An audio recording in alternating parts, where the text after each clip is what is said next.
여러분들, 우리가 살아가는 이 시대는 흔히 불안의 시대라고 이야기합니다. 급변하고 가변하는 세상 속에서 한치 앞을 내다볼 수 없고 내일을 알 수 없는 시대가 바로 이 시대죠. 그 시대 속에서 시시각각 어떤 일이 일어날까, 어떤 내일이 찾아올까, 불안과 염려와 근심, 걱정은 늘 우리들을 지배하려고 합니다. 이런 시대를 대변한 어떤 한 심리학자는, 젤린스키라는 심리학자는 그러면서 걱정에 대한 연구 결과를 이렇게 발표를 했습니다.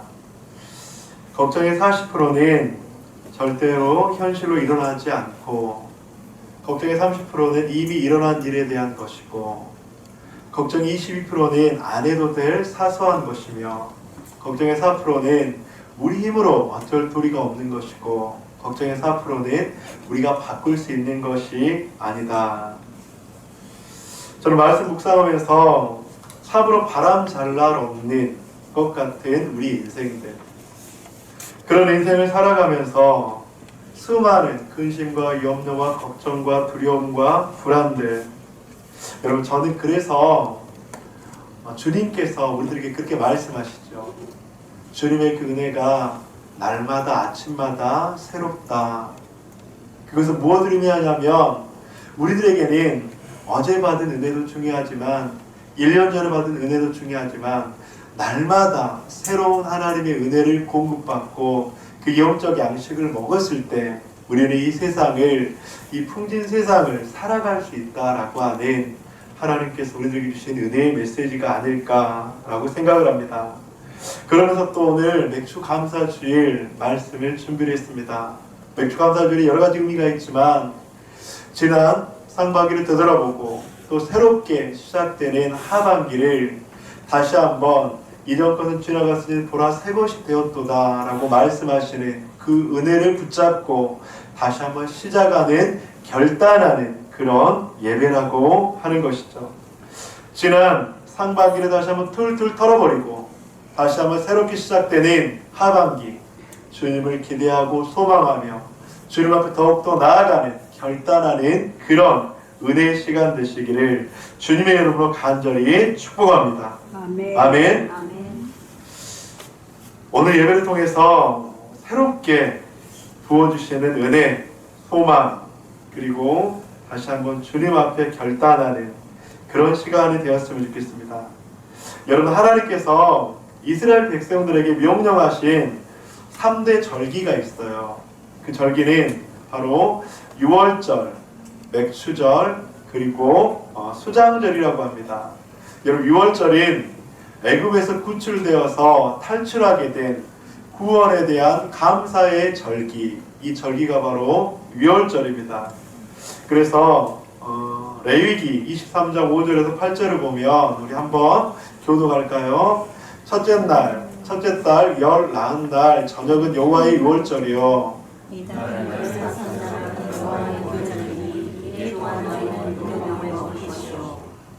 그 첫날에는 너희가 성회로 모이고 아무 노동도 하지 말지며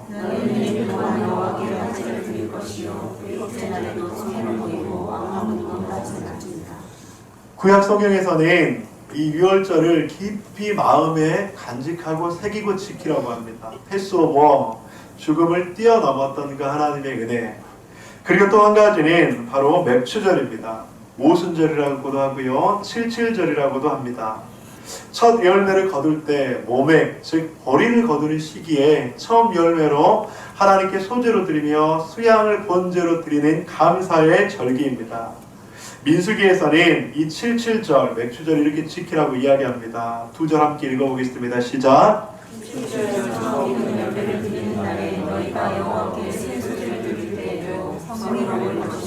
아무 일도 하지 말 것이며 소송하지 말라. 순양 한 마리와 1년에 순양 7마리로 여호와께 향기로운 번제를 드릴 것이며. 세 번째는 수장절이라고 합니다. 장막절이라고도 하고요.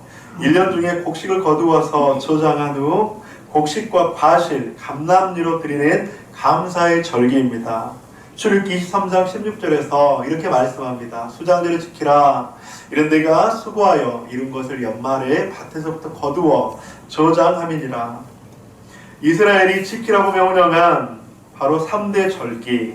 여러분, 그렇다면 오늘 맥주 감사 주일인 첫 번째, 두 번째, 세 번째 가운데 어떤 절기일까요? 두 번째겠죠. 바로 맥추절. 칠칠절, 초실절, 오순절이라고 하는 맥주 감사 주일입니다. 그런데 예전에 어떤 청년이 저한테 이런 질문을 하더라고요. 목사님, 우리는 보리도 안 심는데요. 우리는 농사도 짓지 않는데요. 여러분들, 농사를 짓지 않고 보리를 심지 않는다. 그 말이, 그 질문이 나름대로 그 청년한테는 타당한 질문이라고 생각할 수 있었습니다. 그런데 이 맥주 감사절을 조금 더 자세히 살펴보면 너무나도 많은 의미들이 있어요. 봄에 농사를 지어 첫 열매를 드리는 절기로 6월절 다음부터 계산해서 50일째 되는 날 지키는 절기가 바로 이 맥추절입니다. 그러니까 이스라엘 백성이 출애굽을 한 후에 50일이 되는 날 시내산에 도착을 했는데, 이때 하나님께서 이스라엘 백성들에게 새롭게 십계명을 주십니다. 그러면서 너희가 이전에 애굽에서의 모습에서 이제 새롭게 내가 너희를 거룩한 나라, 선택된 민족으로 새롭게 하니까 이제 새로운 시작을 하여라 라고 하는 그런 의미가 있습니다. 그래서 하나님께서는 이스라엘 백성들에게 영적인, 육적인 양식을 주신 날이에요. 또한 신약에서는 성령 강림절, 오순절이라고 있죠. 오순절은 예수께서 부활하시고 승천하시면서 제자들에게 그렇게 말씀하셨죠. 기다리라. 이때 49일째가 지난 50일째가 되던 날 기도하면서 초대교회 성도들은 성령의 충만함을 받게 됩니다. 성령의 충만함으로 교회가 탄생한 날, 이날이 바로 오순절이라고 하는 것이죠. 그래서 여러분들 맥주 감사주일은 그냥 보리를 수확하고 그거에 감사드리는 그런 절기의 의미보다 훨씬 더 많은 의미, 바로 하나님께서 거룩한 백성으로 선택한 나라로 주신 십계명을 주신 그날, 그리고 또한 초대교회가 이제 성령님의 능력으로 새롭게 탄생한 날, 바로 그런 의미가 있다고 하는 것입니다.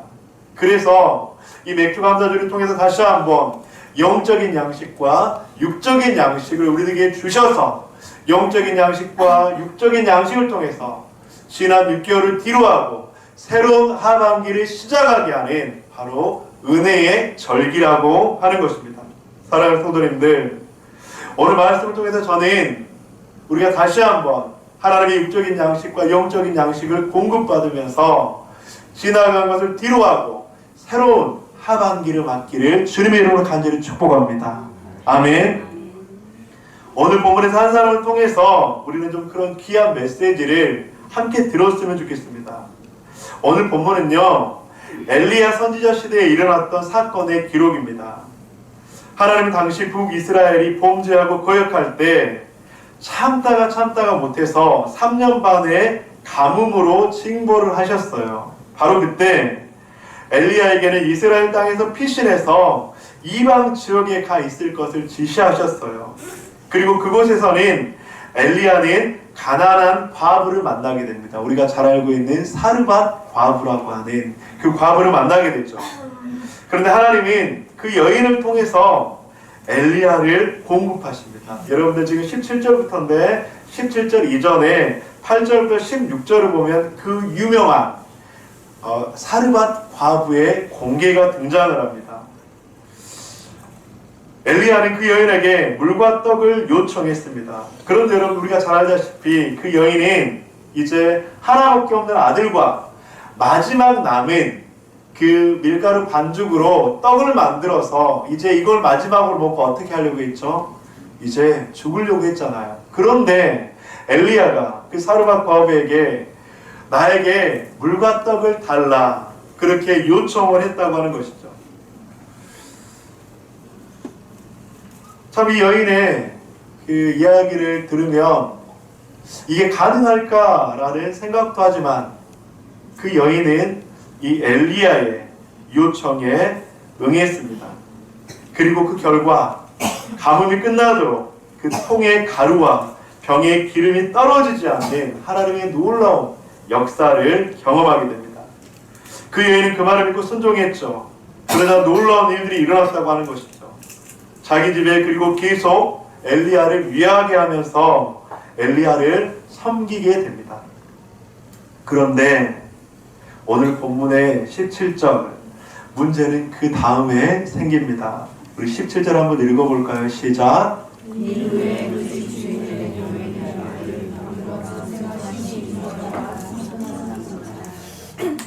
이 일 후에, 저는 이 일 후에라는 말이 조금은 좀 어떤 어두움을 암시하는, 여러분들 그런 의미로 좀 들리지 않나요? 하나님이 기적과 같은 공급하심, 채워주심, 살려주심. 그런데 이 일 후에 더 좋은 일이 일어났으면 참 좋겠다라고 생각할 수 있지만 이 일 후에 굉장히 암울하고 비극적인 사건이 일어나게 됩니다. 그 여인의 외아들이 갑자기 중병을 앓다가 죽고 만 것이죠. 상상해 봅시다. 여인에게 그 아들은 인생의 유일한 소망이었습니다. 전부였을 것입니다. 그런데 그 아들이 죽었습니다. 세상이 다 끝나고 인생이 끝장난 것 같은 그런 느낌이 분명히 들었겠지요.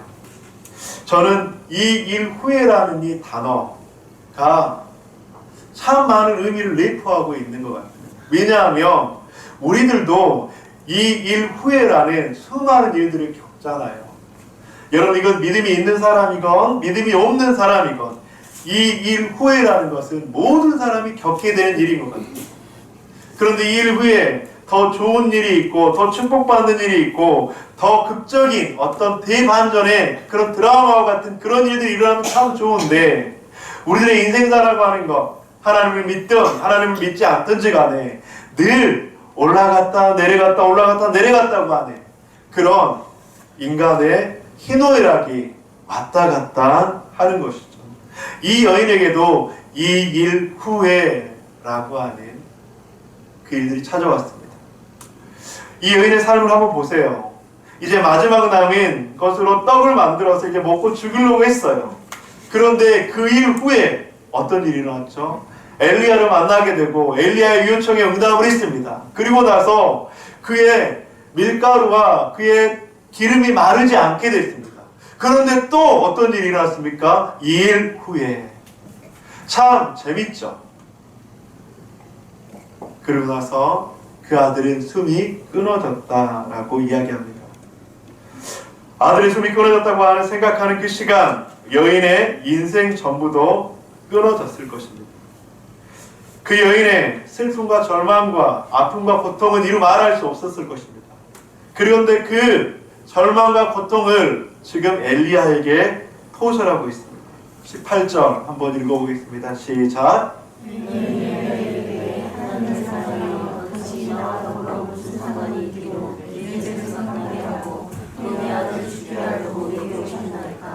여러분들, 이 여인의 모습에 대해서 여러분들 어떻게 평가하고 어떤 느낌이 드십니까? 이런 배은망덕한 사람 같으니라고, 이런 믿음 없는 사람 같으니라고, 얼마 전까지 먹고 죽겠다고 했던 너를 엘리야가 살려줘서 그 가루가 마르지 않고 그 기름이 마르지 않는 그런 축복을 지금까지 받고 있는데, 이 아들의 죽음 가운데 엘리야에게 토설하고 원망하고 불평하는 이 말들, 여러분들, 그런데 저는 이 여인이 나빠 보이지 않았습니다. 그리고 믿음이 없어 보이지도 않았습니다.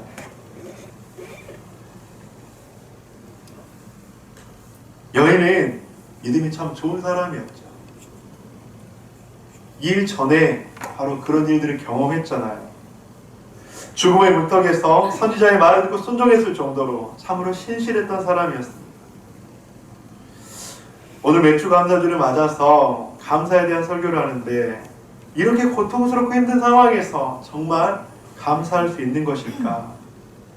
솔직히 힘든 이야기입니다. 인간의 연약성, 인간의 죄악성, 어쩌면 원망하고 분노하고 그 일을 누구에게라도 그렇게 증가하고 싶은 것이 인간의 본성이기 때문입니다. 그런데 여러분들, 우리는 기억해야 합니다.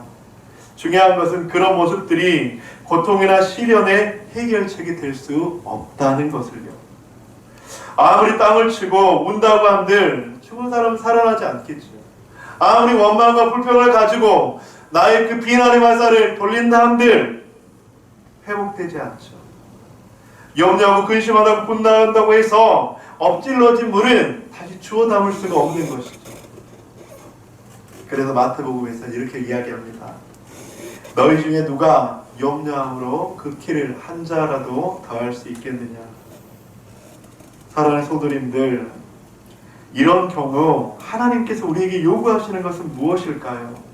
그것은 바로 이 시간 속에서 하나님을 향한 감사의 모습이 회복되어지는 것입니다.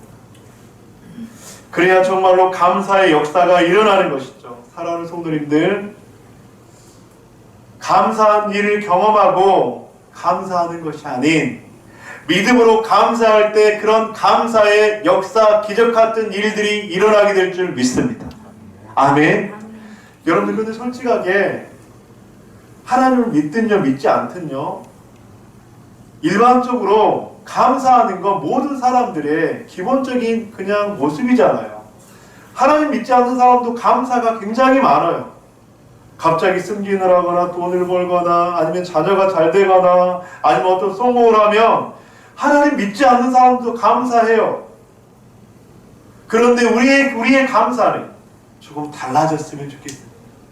하나님을 믿는 사람의 감사는 이 감사를 조금 초월했으면 좋겠습니다. 왜냐하면 그렇게 믿음으로 감사할 때 하나님께서는 그 감사의 소리를 들으시고 내 귀에 들린 대로 행하시겠다고 말씀하기 때문에 우리의 감사의 고백을 들으시고 그 감사의 일들을 우리들에게 허락하시기 때문에 이것이 바로 하나님께서 우리들에게 주신, 믿는 사람들에게 주신 놀라운 축복이라고 하는 것입니다. 사랑하는 성도님들, 엘리야의 모습을 통해서 우리는 감사가, 우리의 감사의 실력이, 감사의 수준이 믿지 않는 사람들과의 감사보다 조금은 더 나아졌으면 좋겠습니다. 우리들이 하는 감사가 예수를 믿든 믿지 않든 하는 감사의 생활과 조금은 달라졌으면 좋겠습니다. 왜냐하면 우리는 하나님께서 구원의 은혜를 주셨잖아요. 지옥으로 갈 수 없었던 우리들에게 영원한 생명의 선물을 주셨잖아요.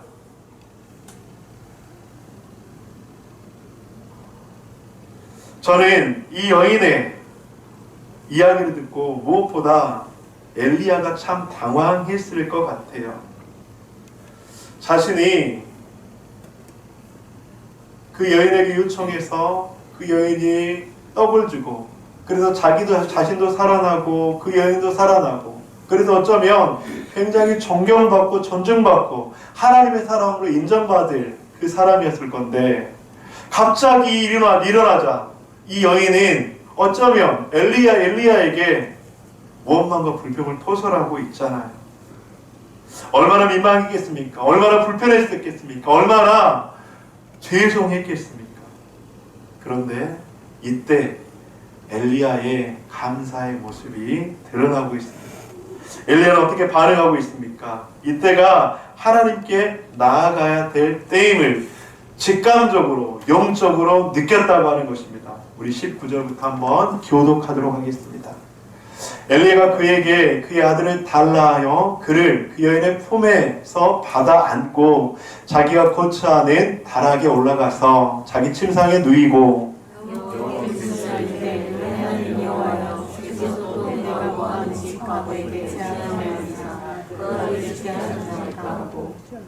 그 아이 위에 몸을 3번 펴서 엎드리고 여호와께 부르짖어 이르되, 내 하나님 여호와여, 원하건대 이 아이의 혼으로 그의 몸에 돌아오게 하옵소서 하니, 여호와께서 엘리야의 소리를 들으시고 그 아이의 혼이 몸으로 돌아오고 살아난지라.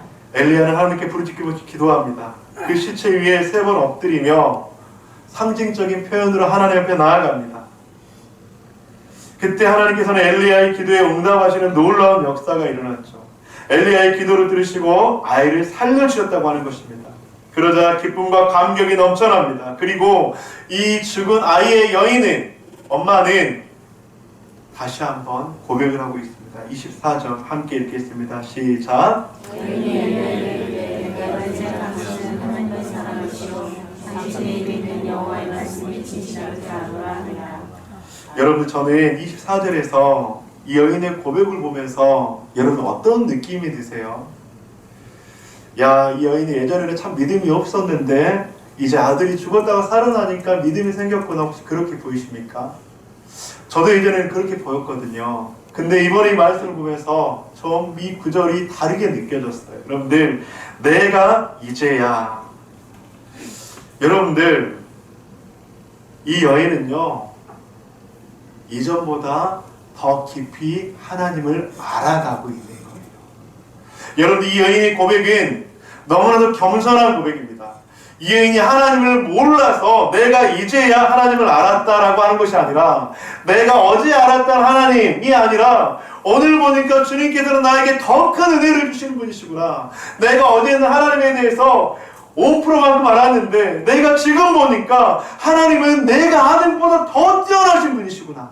바로 이 고백이라고 하는 거예요. 사랑하는 성도님들, 우리가 하나님을 알아가면 알아갈수록 우리의 고백이 겸손의 고백, 우리의 고백이 더욱더 하나님을 알아가는 고백이 될 수 있기를 주님의 이름으로 간절히 축복합니다.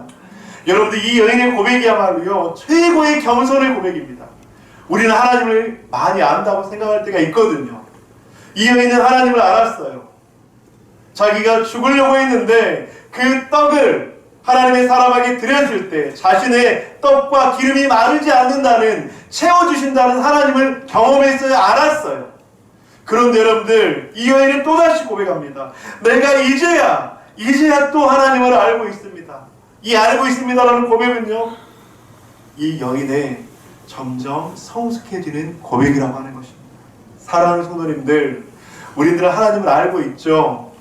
하지만 그 알미 더욱더 더 깊은 알므로 나아가기를 주님의 이름으로 간절히 축복합니다. 저는 이 여인은요 얼마 지나지 않아서 또 이렇게 고백할 것 같아요. 내가 이제야 당신에 대해서 또 알았습니다. 얼마 있다가요 또 그렇게 고백할 거예요. 내가 이제 당신은 이런 분인지 알았습니다. 이 여인의 고백은 계속적인 성장의 고백으로 나아가게 될 겁니다. 사랑하는 성도님들, 저와 여러분들이 이런 고백이 성장하고 성숙하고 더욱더 많아지기를 주님의 이름으로 간절히 축원드립니다. 과거에도 하나님을 믿었지만 이제는 하나님을 더 깊이 알게 되었다는 것이에요. 그리고 앞으로도 또 하나님을 알아가면 알아갈수록 하나님의 위대하심, 하나님의 전지전능하심, 하나님의 그 놀라운 사랑과 은혜를 날마다 알아가게 되었다고 하는 것입니다. 사랑하는 성도님들, 오늘 본문을 통해서 우리는 어떻게 감사의 신앙을 회복할 수 있을까?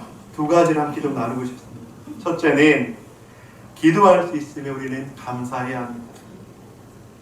그리스도인들은 절망할 권리를 박탈당한 사람입니다. 왜냐하면 우리들에게는 기도할 수 있는 바로 놀라운 축복이 있거든요. 아무리 힘들고 답답한 상황에서 그 상황 속에서도 우리에게는 기도할 수 있습니다. 사방팔방 다 막혀 있어도 하늘 문은 열려 있는 줄 믿습니다. 오늘 본문 가운데서 엘리야는 하나님께 어떻게 부르짖고 있습니까?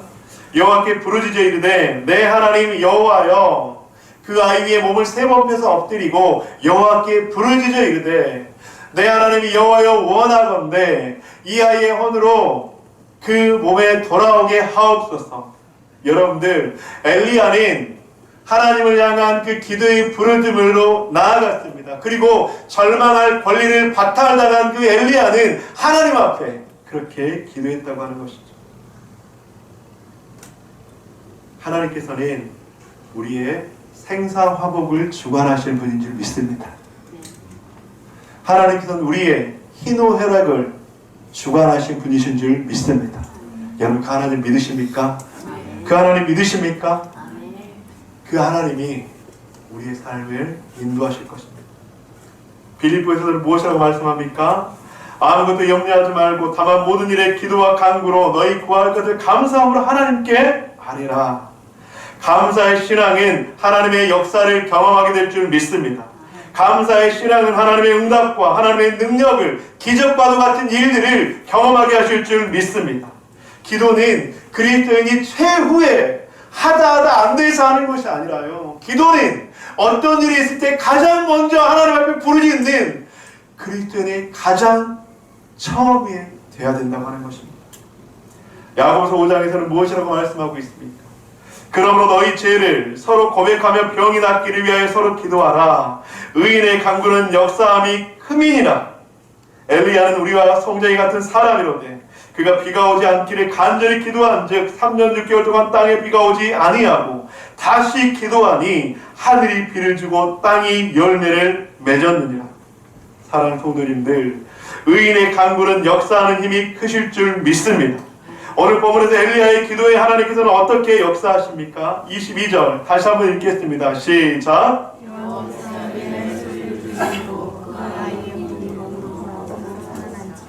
아멘. 하나님께서 우리의 기도 소리를 듣고 계신 줄 믿습니다. 하나님께서 우리의 기도를 절대 흘려보내지 않고 계심을 믿습니다. 여러분들, 물은 임계점에 다다랐을 때 끓게 되는 것이죠. 5도에서도 끓지 않고요, 10도에서도 끓지 않고요, 99.9도에도 끓지 않아요. 그런데 임계점에 다다랐을 때, 100도씨가 되었을 때 그 물이 끓는 것처럼 우리의 기도가 하나님의 때와 방법이 된 그때에 하나님께서는 역사하실 줄 믿습니다. 둘째로 우리는 또 어떻게 감사를 회복해야 될까? 하나님의 섭리를 생각하며 감사해야 된다고 하는 것이죠. 하나님은 예수님을 믿는 우리를 당신의 자녀로 부르셨습니다. 그런데 지금부터 영원까지 인생을 주관하시고 책임져 주신다고 하는 거예요. 그런데 여러분들, 하나님께서 우리를 부르셨고요, 영원부터 영원까지 우리를 책임져 주신다는 하나님의 섭리를 우리가 알지 못하면 우리는 패배할 수밖에 없어요. 넘어질 수밖에 없다고 하는 것입니다. 여러분들, 이 일 후에 여러분 그 사르밧 과부는 죽음을 작정하고 죽으려고 하다가 엘리야를 만나서 다시 그의 삶은 풍성한 삶이 되었다가 다시 그 아들은 죽게 되는 이 일 후에 삶을 살아가면 이 일 후에라는 수많은 일들이 우리를 기다리고 있어요. 그런데 그때 하나님의 섭리를 알지 못하잖아요. 떨어지는 이 일을 당하면 우리는 하나님이 과연 계셔? 하나님 우리를 도우셔? 올라가는 일을 경험하면 그래 하나님이 살아계셔. 여러분들, 만약 하나님의 섭리를 우리가 인정하지 못하고 알지 못하면 우리는 늘 그렇게 오르락내리락 살아갈 수밖에 없다고 하는 거예요. 그런데 여러분들, 하나님께서는 분명히 우리를 섭리하고 계신 줄 믿습니다. 각자 한 사람 한 사람을 향한 분명한 뜻과 계획이 있는 줄 믿습니다. 하나님의 섭리를 믿는 사람은 그 섭리 속에 역사하시는 하나님을 만날 수 있다고 하는 것이죠. 이번 주 한 성도님을 만났는데 무역회사에 다니시는 분이에요. 그런데 제가 그렇게 물어봤어요. 요즘 무역 수지가 적자 때문에 굉장히 많이 힘드시겠어요. 그런데 자기 회사는 괜찮대요. 무역 수지가 적자가 되면 자기 회사는 또 이익이래요. 참 아이러니하죠. 무역 회사니까 달러가 계속 올라가고 있잖아요. 달러가 올라가면 힘들겠으니까 달러가 올라가면 자기 회사는 또 이익이래요. 참 세상은 아이러니한 것 같습니다. 여러분들, 누군가에게는 추위가 굉장히 고통스럽고 누군가에게는 장맛비가 굉장히 원망스럽기도 하지만 누군가에게는 그 추위가 자신을 살리는 추위가 될 수 있고요, 누군가에게는 그 장맛비가 단비가 될 수 있다고 하는 것입니다. 여러분, 이것이 바로 하나님의 섭리예요. 여러분들, 이 하나님의 섭리를 우리가 잊으면, 하나님의 섭리를 잊으면 우리는 세상 속에서 요동치며 혼란스러운 모습으로 살아갈 수밖에 없다고 하는 것입니다. 하지만 우리가 감사할 때 하나님의 섭리를 볼 수 있습니다. 굉장히 고통스럽지만 그 고통 가운데 생명이 탄생하고 구원의 은혜가 임하게 되며, 그래서 누군가에게는 그 고통이 회복의 순간이 되기도 하고, 누군가에게는 어떤 기쁨이 어려움의 순간이 되기도 하고, 그래서 이 일 후에라는 그 수많은 일들이 우리들에게 시시각각으로 다가올 때 하나님의 섭리를 우리가 알지 못하면 우리는 낭망할 수밖에 없어요. 절망할 수밖에 없어요. 이 일 후에 또다시 회복시켜 주실 그 하나님의 은혜를, 하나님의 섭리를 인정하고 고백할 때 우리는 이 세상을 살아가게 될 줄 믿습니다. 알버트 슈바이처는 이런 말을 했습니다. 어떤 환경이든지 감사함으로 받아들일 수 있는 사람은 늘 행복할 수 있다. 성도님이 그래서 성경의 많은 말씀들 가운데서 행복의 열쇠, 그 구절은 무엇입니까? 데살로니가서 5장 18절 함께 읽어보겠습니다. 시작. 감사하라. 이는 그리스도 예수 안에서 너희를 향하신 하나님의 뜻이니라. 사랑하는 성도님들, 하반기 범사에 감사하는 신앙이 회복되어지기를 주님의 이름으로 간절히 축복합니다. 하반기 다시 한번 새롭게 일어나십시오. 새롭게 도전하십시오. 새롭게 결단하십시오. 다시 한번 우리들에게 새 힘을 부어 주실 것입니다.